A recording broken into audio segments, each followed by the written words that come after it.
Well کے کنویں سے پورا جہنم پناہ مانگتا ہے، عرض کرتا ہے مولا تو نے ویل کو میرے سینے میں کیوں ڈال دیا؟ اور یہ ویل جو کنواں ہے، جو مقام ہے، جو مکان ہے، یہ کس کے لیے ہے؟ ان نمازیوں کے لیے جو اپنی نمازوں سے غافل ہیں۔ میں نے بتایا تھا کہ غافلین تین طرح کے، ایک وہ جو پڑھتا ہی نہیں، دوسرا وہ جو پڑھتا ہے، 2 وقتی پڑھا، 3 وقتی چھوڑ دیا، 4 کی پڑھا، 5 ایک کی چھوڑ دیا، اور ایک وہ ہے جو پڑھتا تو ہے 5 وقت کی، لیکن بے ترتیبی سے، بے ڈھنگا طور پر، بغیر طریقے کے، خشوع اور خضوع کے ساتھ نہیں پڑھتا، خشیت الہی کو لے کر کے نہیں پڑھتا، بس پڑھتا ہے، ظاہر میں دکھتا ہے، لگتا ہے کہ وہ رکوع سجود کر تو رہا ہے، لیکن در حقیقت جس طریقے سے شرع نے بتایا ہے نماز کے ارکان کی ادائیگی کے لیے، اس طرح سے نہیں کرتا، ایسے شخص کے لیے بھی وعیدیں آئی ہیں اور مقام ویل کی طرف اشارہ دیا گیا ہے کہ ایسا شخص اگر ہے جو اپنی نمازوں میں چوری کرتا ہے، بخل کرتا ہے، نماز کو نماز کی طرح ادا نہیں کرتا، وہ بھی مقام ویل کا مکین بنایا جا سکتا ہے، بشکل عذاب اسے بھی ویل کے کنویں میں ڈالا جائے گا۔ لہذا ضروری ہے کہ ہم اپنی نمازوں کو درست کریں۔ میں نے گزشتہ جمعے میں بتایا تھا، اپنی تقریر کے اخیر میں بند کرتے کرتے، کہ یہ نماز اللہ تبارک و تعالی کی طرف سے ہمارے لیے تحفہ ہے، امت محمدیہ کے خوش عقیدہ غیور سنی مسلمانوں کے لیے تحفہ ہے جو امت اجابت میں آتے ہیں۔ پھر ہم نے یہ بھی بتایا تھا کہ پورا اسلام 4 چیزوں پر ڈیپینڈ ہے۔ تھوڑا آپ اس طرح سے اپنے آپ کو پیش کریں کہ مجھے لگے کہ آپ سمجھ رہے ہیں، میں آپ کو سمجھا پا رہا ہوں، ورنہ میں خود بور ہو جاؤں گا، ایسا لگے گا یا تو آپ لوگوں کو میری باتیں پسند نہیں آتی ہیں یا تو سمجھ نہیں آتی ہیں، اس لیے تھوڑا اشارہ دیا کریں کہ آپ سمجھ رہے ہیں، ایک دم سمم بکمن امیون کا تاج پہن کر کے نہ بیٹھیں۔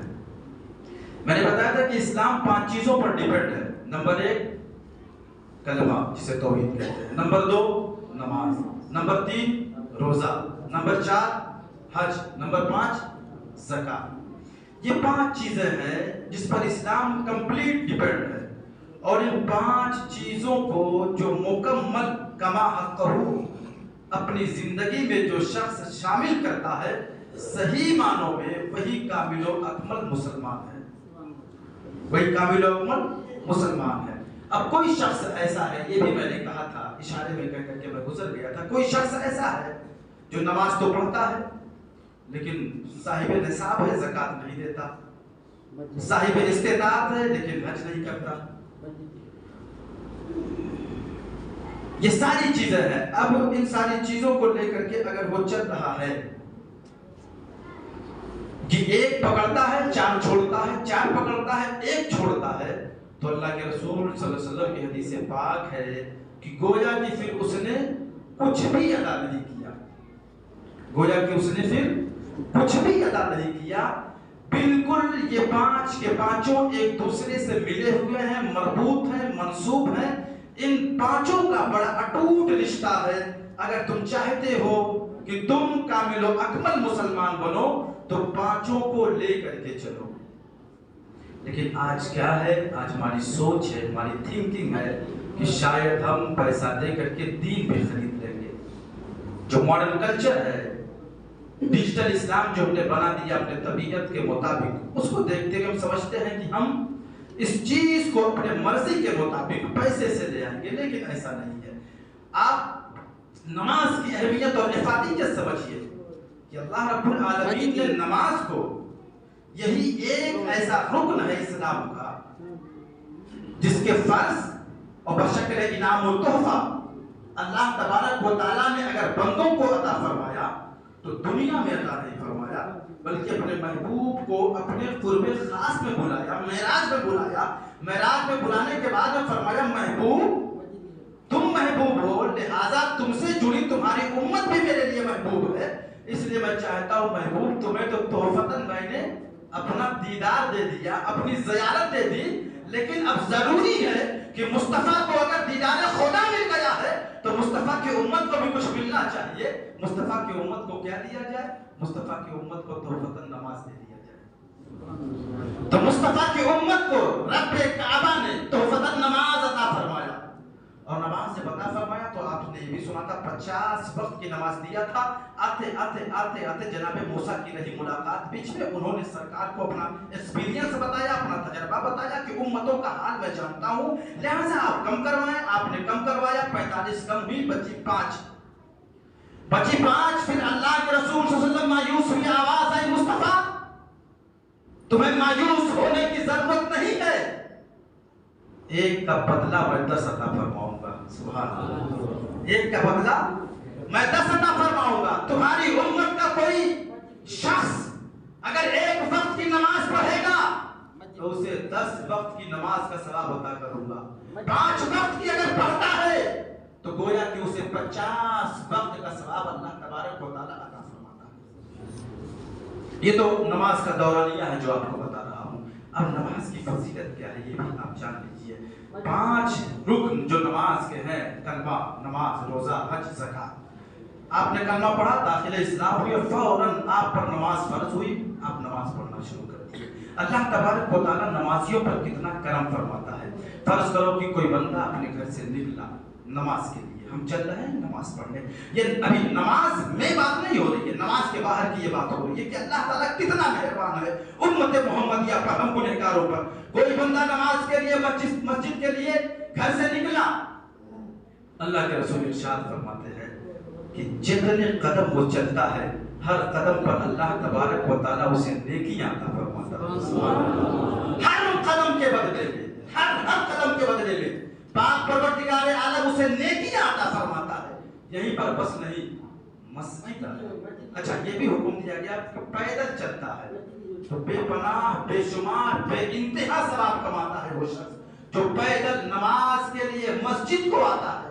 ہر قدم پہ نیکیاں، یہ تو مطلق ہے کہ اسے عطا کی جائے گی۔ پھر کوئی بندہ نماز کے لیے جب نکلتا تو بے پناہ برکتیں اور ثواب اللہ تبارک و تعالیٰ اس بندے کو عطا فرماتا ہے۔ اب وہ بندہ پہنچا اللہ کے گھر میں، یا اللہ کے گھر میں آنے سے پہلے اپنے ہی گھر پر وضو کر لیا، لیکن وہ وضو للصلاۃ ہو، نماز کے لیے ہو۔ اللہ کے رسول ارشاد فرماتے ہیں مشکاۃ شریف میں حدیث پاک، بندہ بیٹھا کس کے لیے؟ وضو کے لیے۔ پانی لیا، پانی لینے کے بعد وضو کرنا جب وہ شروع کرتا ہے تو اللہ کے رسول ارشاد فرماتے جیسے ہی اس نے کلی کیا، اپنے ہاتھ کو دھلا، تو ہاتھ سے اس نے جتنے گناہ کیے تھے سب اسی پانی کے ساتھ، وضو کے بہتے ہوئے پانی کے ساتھ، اللہ تبارک و تعالیٰ اس کے ہاتھ کے تمام گناہ معاف فرما دیتا ہے۔ سبحان اللہ۔ لیکن ہو یہ نماز کے لیے، وضو کس لیے ہو؟ نماز کے لیے ہو۔ اب ہاتھ سے آگے بڑھو، اس نے منہ میں پانی ڈالا، جب منہ میں پانی ڈالا، یہ دیکھیے اللہ تبارک و تعالیٰ کتنا مہربان ہے، یہ خارج نماز اتنی نیکیاں عطا فرماتا اللہ تعالیٰ۔ پھر نماز میں جب بندہ ارکان نماز کی ادائیگی کرے گا تب رب کعبہ اس بندے کو کتنا اجر عطا فرمائے گا اور اس بندے کو کتنی نیکیاں عطا فرمائے گا۔ اب وہ بندہ منہ میں پانی لیا، کلی کیا، اپنی زبان سے اس نے جو بھی بدتمیزی کے کلمات کہے، جو بھی غلط کلمات کہے، زبان کے ذریعے سے جو بھی گناہ کیا، اللہ کے رسول ارشاد فرماتے ہیں کہ رب کعبہ اس کے منہ سے نکلے ہوئے پانی کے ساتھ ساتھ جو وضو کا پانی ہے جیسے ہی وہ کلی کرتا ہے اور عذاب کے فرشتوں کو، گناہ کے نکلنے والے فرشتوں کو آواز دیتا ہے، اے فرشتوں یہ میری نماز کے لیے وضو کر رہا ہے، اس کے منہ سے جو پانی نکلتا ہے، پانی نکلنے کی وجہ سے اس کے منہ کے تمام گناہ معاف کروا۔